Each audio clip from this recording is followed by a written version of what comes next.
Good evening, everyone. Thank you for joining us for this week's devotional. Your purpose stands regardless of your past. And tonight's topic is your restoration. I'm so excited about this week's devotional. It kind of came right on time with what we needed and what had to happen, and how, just how we've been moving and doing things upon, the study and what it's led up to. So I'm just going to give everyone just a couple seconds to just get situated and get on, and then we are really going to go get all the way in and have just a wonderful time.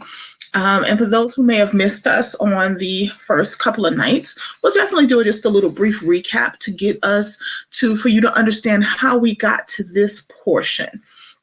And I think it's very, key for us to do that, because again, the topic is your purpose stands regardless of your past. Tonight's scripture is coming from 1 Peter, the 5th chapter, and the 10th verse. And we are going to, it is now, yes, 8:01. We're going to just get right into it. So tonight's topic is your restoration. And before we do a deep dive into restoration and the scripture, let's just reflect back on what has gone down on the last couple of days. On Monday, we discussed in detail a past. We discussed what a past was, how not to let it hold you down, how it doesn't matter what it is. God is still a God who will use you no matter what. And then on last evening, we discussed his grace. We discussed how if you walk in his grace and you allow him to love on you, put his arms around you, and do all of those things, he can do amazing things with his grace. So of course it is pertinent and perfect for your restoration to be discussed on this evening. Now, we're going to discuss what the Merriam-Webster's dictionary says about restoration. Restoration. And the dictionary, restoration is a noun, and it has a few definitions, but I only picked out a few that are pertinent and key that I feel, really exemplifies what restoration is. In the Merriam-Webster dictionary, one of the definitions is called the act of restoring, reinstatement, or the one that I prefer, that I like, is restored to improved conditions. Now, let's talk about what the biblical definition of restoration is. And the biblical definition of restoration is to receive back more than has been lost, to the point where the final state is greater than the original condition. You're basically improved beyond measure. So many times when we hear people say, we talk about restoration, and I know I talk about it myself, most people, when they hear the word restoration, they think about, we're bringing back to its former glory. When you think about furniture, when you think about houses, but that is not what God is saying when he talks about restoration. If you've ever grown up and, I'm dating myself again, which is fine. But if you've ever, your mother or your most likely it was probably your grandmother that would always say, leave it better than you found it. That is what Jesus does with us.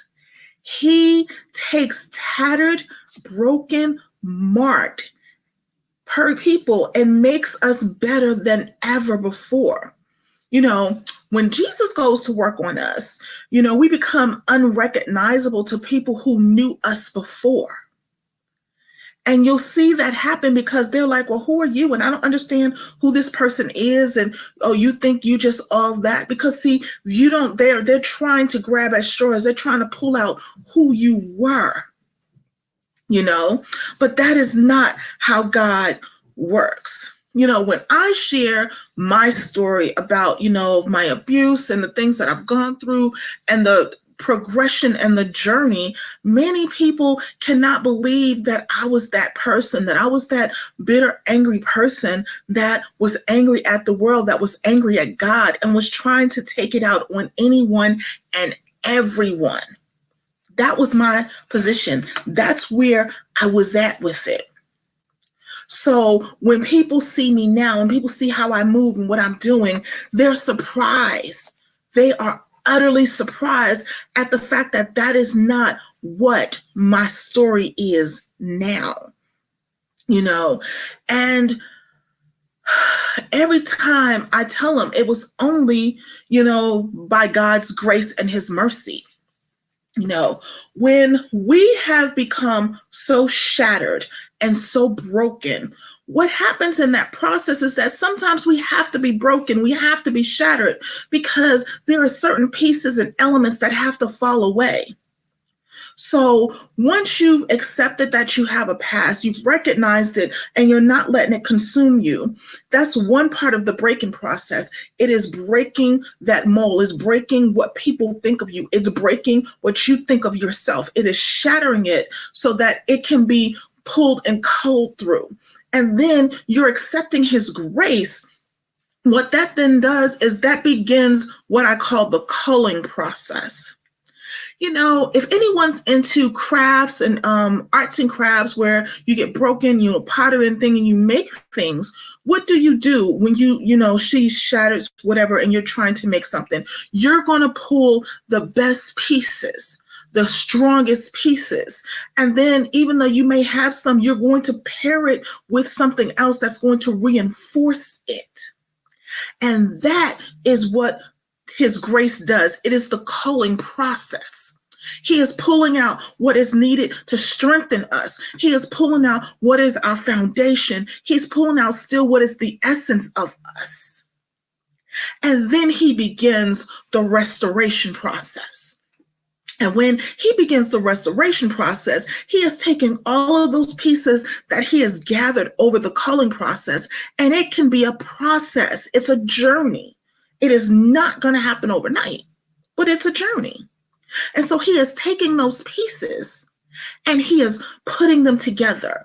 And then he is putting his grace with it, his love with it, his stamp of approval on it. He is, and the thing is too, is while this restoration process is going on, you are also helping to build up in that restoration, because you're reading his word, you're studying, you're meditating, you have a relationship with him, so that as he's building you up from the ground up, you're also building your spiritual relationship up from the ground up, so that it's solid.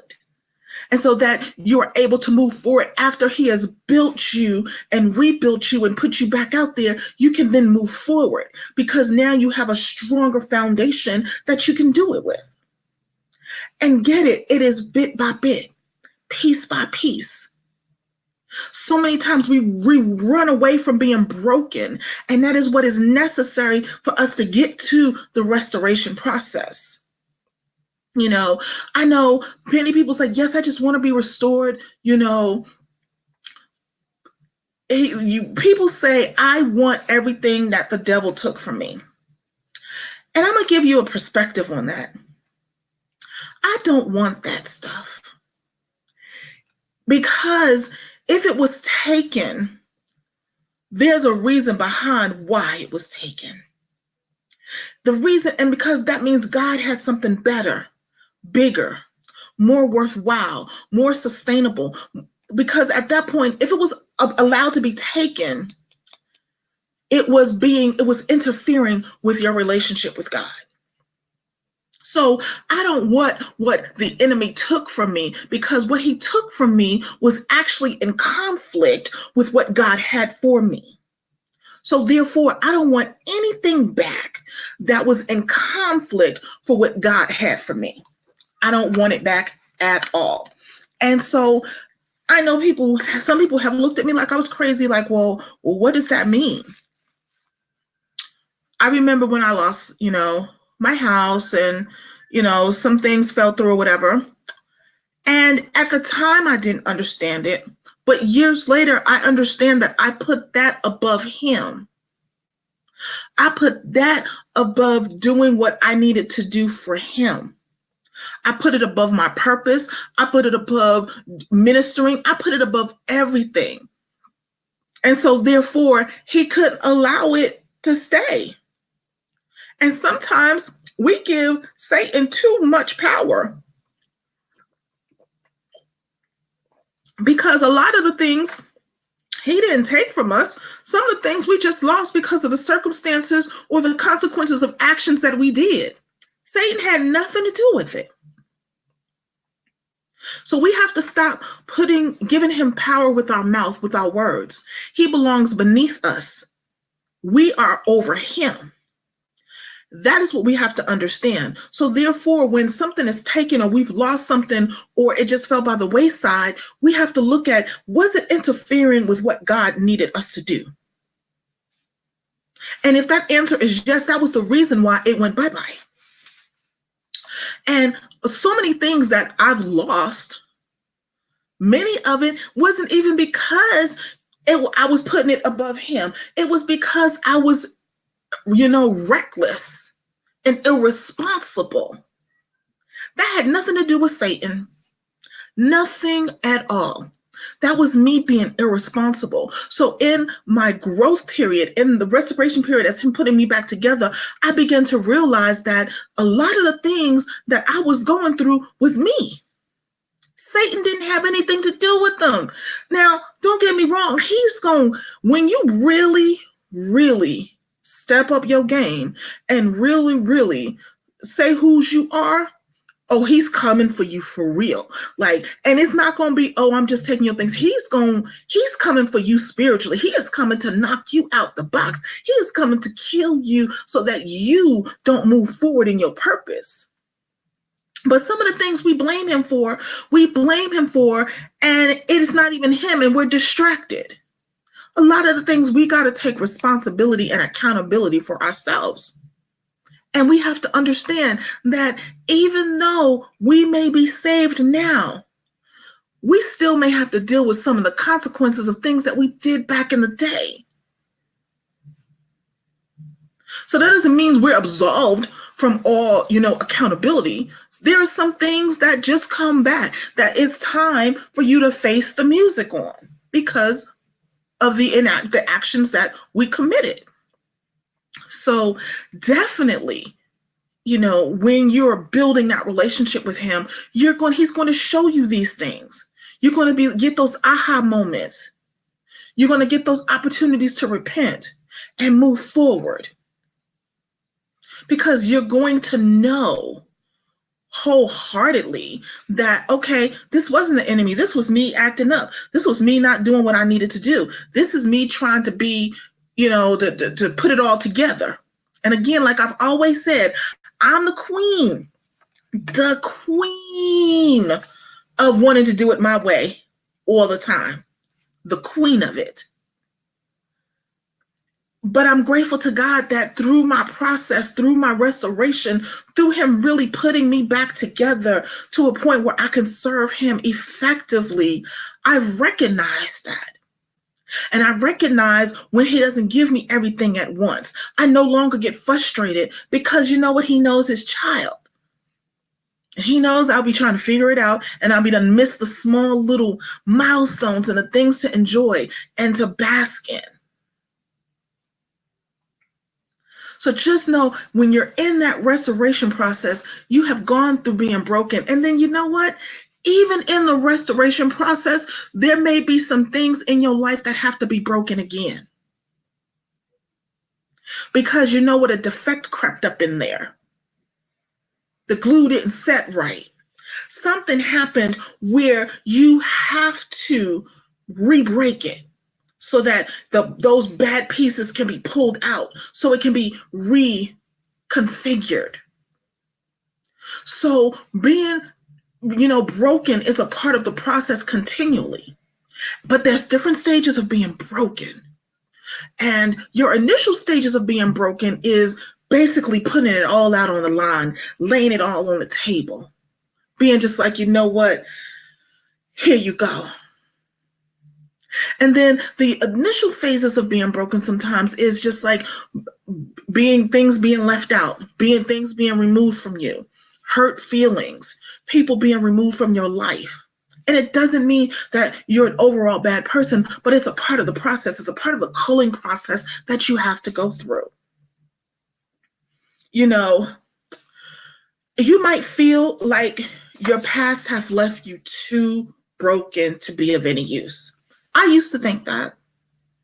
I felt it for many years because for me, my past was horrific, but you also might feel, ashamed that, God can't use anybody like me.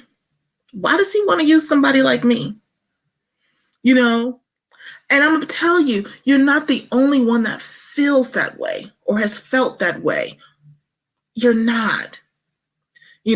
But these are the lies that the enemy tells you and wants you to believe so that he can keep you in that place so that you can never fulfill your purpose. So he wants you to believe you're worthless. He wants you to believe that you'll never be in any better place. He wants you to believe that. And when you get those thoughts, I want you to be like, you know what, Satan, I need you to go sit down somewhere. Matter of fact, I need you go sit down somewhere and get out my face. Talk to him like you talk to somebody on the street. Get out. Now, don't use all those cuss words. I know a lot of us are still being delivered and it comes out, but, don't do that. But then two, learn your scriptures. Speak word back to him. When Jesus was being tempted in the wilderness, he didn't speak his words, and he was God. He was, almighty. He spoke his Father's words, and he never deviated from them. So if he didn't deviate from them, we shouldn't deviate from them. In 1 Peter 5, it shares that we will suffer a bit, but God will restore us. That's not a maybe. That's not a if he feels like it. It's a promise that God will restore us to a better place. So don't let, the enemy make you feel that you can't be restored. Don't fall under the false hope that, I'm going to be restored back to what I used to do back in the day. That's the world's definition. God's definition is that he is going to make you, improve you beyond measure. You're going to be better off than what you came into. You're going to be in greater condition because you're going to be giving a greater service to do something. So he needs you to be in a good position. He needs you to be in a greater position. So he is not going to skimp on your restoration process. He is going to make sure it's effective and full, and it has all the things that you need. So just know that God got your back. He got your back. He got your front. He got your side. He has everything. Just know that, because he's God. He's almighty, and he sees all, and he is all. So I want to thank you for joining us this evening for Your Purpose Stands Regardless of Your Past, with our topic on this evening, your restoration, coming from 1 Peter, the 5th chapter and the 10th verse. Know that we are keeping you all in prayer. We want you to be blessed. We love you. We always want the best for you. If you're watching currently or you're watching on the replay and you're not a part of the Facebook group, you can go to Facebook and you can search for YV Daily Devotionals and join the group. That is where you're going to get all of the, extra content, the resources, those scriptures that I was telling you about you should learn, that you can put on your full armor and you can speak to the enemy like God spoke to him.